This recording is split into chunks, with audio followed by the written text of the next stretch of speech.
Certainly, I just gave a personal explanation to the question about a trip that was taken back in March concerning a wealthy individual group, actually, that was interested in Bermuda. They knew it was a new government that had come into place since December the 17th, and they wanted an opportunity to sit down really and just talk about what was going on with Bermuda. There were many questions that were asked during that particular meeting that went from, do you have any hotel concessions in place? What properties in Bermuda should we be interested in, of the likes? They looked everywhere from Dockyard to St. George's. What is the government's outview as far as Bermuda's economic climate?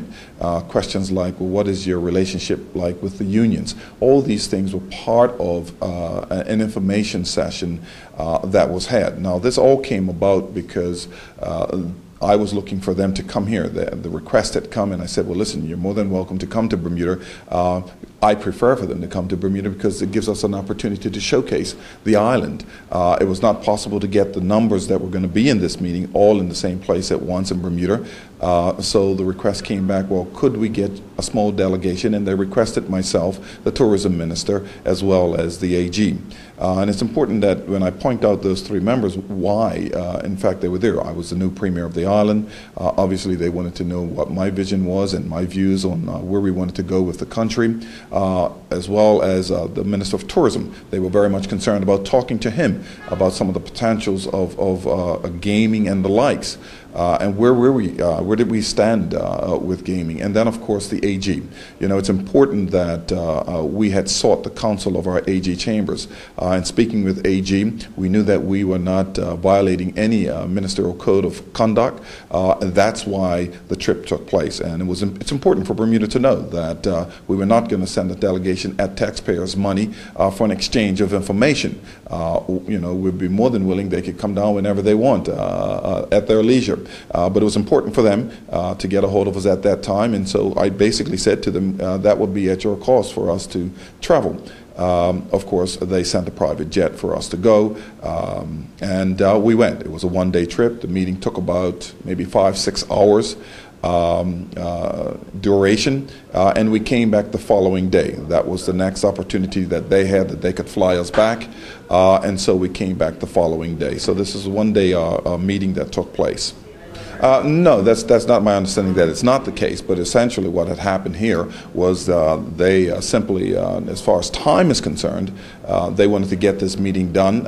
It wasn't on their time schedule, but we'll take a look at those. I recognize that people may be looking at this in a negative light, but I need to ensure Bermuda that they understand that there was no code of conduct that we violated at all in this instance. And so as we go forward, we'll continue to move forward as Bermuda gives its feedback on these kinds of things. It certainly has been an interesting lesson that we have learned about the code of conduct, and we'll ensure that we keep Bermuda informed as we go forward on the best way to handle these kinds of things. I've heard counsel coming from former premiers as well, so it has been very informative for me. Yeah, sure. I'd be more glad to answer that. This was not something that the taxpayers had to pay for, and I have not talked to the group as yet. We haven't heard from them since which. So I would have to contact them first to make them apprised that maybe we may want to, is it okay to reveal to them, to Bermuda, who they are. But again, this is not the taxpayers' money having been spent here, and so we don't want to be in any conflict of interest concerning the interested parties. Yeah, general feeling at the end of the meeting, we were selling Bermuda. We want investment back in the country. This is about getting jobs created. This is about moving the country forward so that people can get out there and earn a decent wage and take care of their families. So leaving from that, I felt very good of the potential of Bermuda, and that there was some potential that they may want to invest. We left it in their hands and let them know that no RFP had been put out, but that there would be a tendering process, and they, like everyone else, would have to participate in that tendering process. And Bermuda needs to remember, I don't make these final decisions. The Economic Development Committee will look at many of these things, but the decision doesn't lie with me. I just simply am here to sell Bermuda. So when any of these things come up, it won't be myself or the Minister of Tourism or the AG making the decisions as to who gets a particular contract on a piece of property here.